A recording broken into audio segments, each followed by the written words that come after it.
कोल्हापूर जिल्ह्यातील काही महत्त्वाच्या बातम्या आता आपण थोडक्यात पाहणार आहोत। त्यासाठी आता पाहूया संक्षिप्त बातम्या अर्थात फास्ट न्यूज।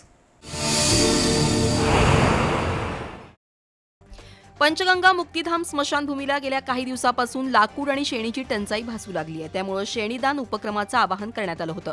शाहूपुरीतील श्री गुजराती मित्रमंडळानं पंचगंगा स्मशानभूमीला 15,000 पेक्षा अधिक शेणी सुपूर्द केल्या। मंडळाचे अध्यक्ष जसवंत शहा, नरेश पटेल, महेंद्र दलाल, निमेश वेद, प्रवीण पटेल, अशोक पटेल, रमण पटेल यांनी हा उपक्रम राबवला। इचलकरंजीतील एका महिलेवर 7 नोव्हेंबर 2024 ते 23 जानेवारी 2025 या कालावधीत लैंगिक अत्याचार झाले। वीरेंद्र गणबावले या तरुणानं त्या महिलेला आणि तिच्या 1 वर्षाच्या मुलीला ठार मारण्याची धमकी देत बलात्कार केला। तर विलास गणबावले यानं विनयभंग केल्याचं पीडित महिलेनं फिर्यादीत म्हटलंय। या गुन्ह्याचा अधिक तपास पोलीस उपनिरीक्षक भोसकर करत आहेत। कोल्हापुरातील गुजरी इथल्या व्यावसायिकांनी तेजीमंदी व्हॉट्सअप ग्रुप सुरू केलाय। या ग्रुपच्या सदस्यांनी अंधशाळेतील विद्यार्थ्यांना विविध वस्तूंचं वाटप केलं। सचिन मुसळे, संतोष पाटील, हितेश ओसवाल, ईश्वर परमार, राजेश माळकर, खंडू रांगोळे यांच्यासह सदस्यांनी अंधशाळेला भेट देऊन मुलांना उबदार कपडे, धान्य, शालेय साहित्य याचं वितरण केलं। यापुढेही या ग्रुपच्या वतीनं विविध सामाजिक उपक्रम राबवले जाणार आहेत। यावेळी अजित भोसले, गोटू ओसवाल, दिनेश पुरोहित, चंद्रकांत संकपाळ, दर्शन खोत उपस्थित होते। कोल्हापूर महानगरपालिकेच्या निवृत्त सफाई कर्मचारी शारदा मोहन चव्हाण यांनी पंचगंगा स्मशानभूमीमध्ये 15,000 शेणी दान केल्या। त्या 1982 साली कोल्हापूर महानगरपालिकेत सफाई कामगार म्हणून सेवेत रुजू होऊन त्यांनी एकूण 37 वर्ष सेवा केली आणि शेणी दान करण्याची परंपरा गेल्या अनेक वर्षापासून कायम ठेवली आहे। या उपक्रमावेळी प्रकाश सनगत, पंडित गुरव यांच्यासह चव्हाण कुटुंबीय उपस्थित होते।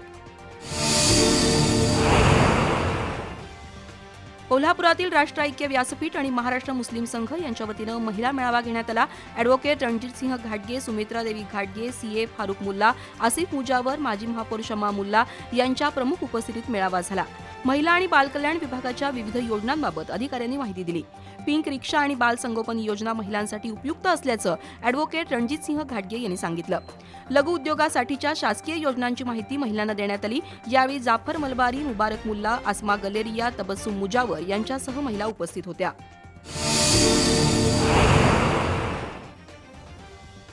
जिल्हा न्यायालयाच्या आवारातील चंदनाच्या झाडाची 21 जानेवारीला चोरी झाली होती। या प्रकरणी हवालदार अमित सर्जे आणि महेश खोत यांनी तपास केला। गोपनीय माहितीनुसार मध्य प्रदेशातील कठनी इथल्या करण पवार आणि त्याच्या साथीदारांनी चोरी केल्याची माहिती पोलिसांना मिळाली। त्यानुसार रायबागमध्ये जाऊन करण पवार उर्फ पारदी आणि रुलबाबू पवार उर्फ पारदी यांच्यासह एका अल्पवयीन मुलाला कोल्हापूर पोलिसांनी ताब्यात घेतलं।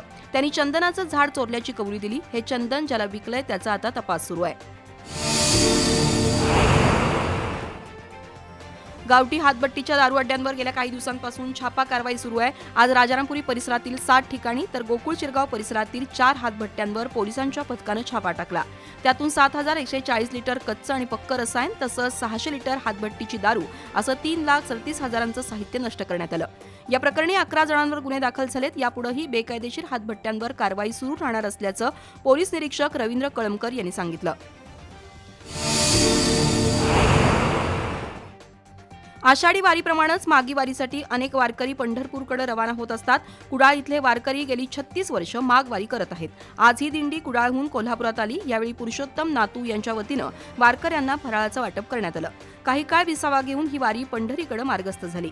यावेळी किरण मांडरेकर, अजित खोत, पिंटू गऱ्हाळ, रघुनाथ पाटील यांच्यासह वारकरी उपस्थित होते।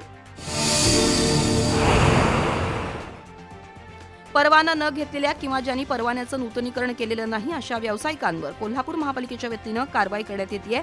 करवीरनगर वाचन मंदिर ते बिंदू चौक सबजेल रोडवर सुरू असलेली इमिटेशन ज्वेलरची 4 दुकानं महापालिकेनं सील केली। काही व्यावसायिकांनी परवान्यासाठी अर्ज दिले आहेत पण पुढील प्रक्रिया केलेली नाही। कोणत्याही दुकानाला व्यावसायिक परवाना घेणं बंधनकारक आहे, अन्यथा कारवाई करण्याचा इशारा देण्यात आलाय।